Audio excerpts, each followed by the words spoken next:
சில பேருக்கு வந்து பெண்கள் உடம்பு சூடாகி இந்த வெள்ளைப்படுதல், நீர் சுருக்கு இதை மாதிரிலாம் நிறைய வரும். அதுவும் வந்து நம்ம உடம்பு சூடாகிறதுனால தான். இப்போ ப்ராப்பராக யாருமே ஆயில் பாத்லாம் எடுக்கிறது இல்லை. அதனால் வந்து உடம்பு சூடாகி வெள்ளைப்படுதல் வந்து அவங்களுக்கு ரொம்ப தொந்தரவுகளை கொடுக்குது. அதிகப்படியான வெள்ளைப்போக்கு, சிறுநீர் தொற்று, நீர் சுருக்கு என பல தொந்தரவுகள். இதற்கெல்லாம் தினமும் நீராகாரம் காலையில் எழுந்திரிச்ச உடனே நைட்டு சாதத்தில் தண்ணி ஊற்றி வைங்க. அந்த தண்ணியில் உப்பு போட்டு கலந்து ஒரு நல்ல 200 ml எடுத்து வெந்தயம் ஒரு ஸ்பூன் போட்டு இந்த தண்ணியை குடிச்சிக்கிட்டு வாங்க. காலையில் இது கம்பல்சரி செஞ்சுக்கிட்டு வாங்க.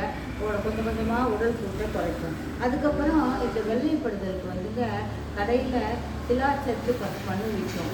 அந்த சிலாச்சத்து பஸ்பத்தை வாங்கி பாலில் ஆறின பாலில் அரை ஸ்பூன் போட்டு குடிச்சிக்குவாங்க. அது உடல் சூடெல்லாம் குறைச்சி இந்த வெள்ளைப்படுதல், சிறுநீர் தொற்று இது எல்லாத்தையுமே குறைச்சிக்கிட்டு வரும். அந்த சிலாச்சத்து பஸ்பம் வந்து அவ்வளோ நல்லது. அது மாதிரி வாய்ப்புண்ணு இருக்கா, சிலாச்சத்து பஸ்பத்தை வெண்ணெயிலையோ நெய்யிலையோ கலந்து வாயிலெல்லாம் தடவிட்டு வாங்க, ஆறி போயிடும். அந்த சிலாச்சத்து பஸ்பத்துக்கு அவ்வளோ நல்லது. வெள்ளைப்போக்கை சுத்தமாக கண்ட்ரோல் பண்ணும். சிறுநீரகத்தில் இருக்கிற தொற்றுக்கள், தொந்தரவுகள் அனைத்தையுமே அது சரி பண்ணும். இதை வந்து கடையில் விற்கும். கடையில் விற்கிறத வாங்குங்க, வாங்கி செஞ்சுட்டு வாங்க. நம்ம வீட்டில் செய்ய முடியாது இதை. இது வந்து பல வகைகள் நோயையும் இருக்கும். வாய்ப்புண் இருந்தாலும் வாய்ப்புண்ணுக்கும் பயன்படுத்திக்கலாம். உடல் சூடு குறைந்து விடும். உடல் அதிகமாக உடல் வெப்பம் தொந்தரவுகள் கொடுக்கும். இது எல்லாத்தையுமே நம்ம சொல்கிறதெல்லாம் பழகிட்டு வாங்க. அப்புறம் நல்லெண்ணெய் குளியல் பழகுங்க. இப்போ யார் கேட்டாலுமே குளிக்கிறது இல்லைம்பாங்க. நல்லெண்ணெய் குளியல் பண்ணுறப்ப தலை ஒத்துக்கலையா, பச்சை எண்ணெய் ஒத்துக்கலையா, நல்லெண்ணெயை சூடு பண்ணுங்கள். அதில் நல்ல ஓமம் 1/2 ஸ்பூன் போடுங்க, பச்சரிசி 1/4 ஸ்பூனு, மஞ்சத்தூள் 1/4 ஸ்பூனு, பூண்டு 2 நசுக்கி போடுங்க, 4 மிளகு போடுங்க. அதுக்கப்புறம் வந்து நல்ல வாசனை வரும்.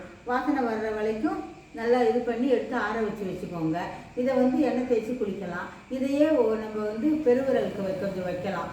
வச்சுட்டு ஒரு 5 நிமிஷம் கழித்து குளிச்சுக்கலாம். இது வந்து ரொம்ப உடம்பு ஹீட்டெல்லாம் குறைக்கும். எல்லா ஒரு உடம்புனால ஹீட்னால ஏற்படுகிற எல்லா தொந்தரவையுமே குறைக்கும். இதை வந்து இந்த ஆயில் பாத் வந்து குழந்தைங்களுக்கும் பழக்குங்க. வாயில் மூக்கிலெல்லாம் விட வேணாம். தலையில் நல்லெண்ணெய் வாங்கி வச்சுக்கிட்டு நல்லா தேய்ச்சி ஒரு 1/2 மணி நேரம் இருக்க வச்சு குளிச்சு விட்டு பழக்குங்க. தோலெல்லாம் உடம்பெல்லாம் நல்லா தடவி அன்னைக்கு வந்து சீக்கா கடலை மாவு போட்டு குளிச்சு பாருங்கள். தோலும் நல்லா மினுமினுப்பாக நல்லா இருக்கும். குழந்தைகளும் நல்லா தூங்குவாங்க. உடம்புக்கும் நல்லது. தோல்லையும் எந்த பாதிப்பும் வராது. உணர்ச்சூடும் நமக்கு ஏற்படாது. செஞ்சு பாருங்கள். என்னுடைய சேனல் சப்ஸ்கிரைப் பண்ணுங்கள், like and share. Okay, thank you.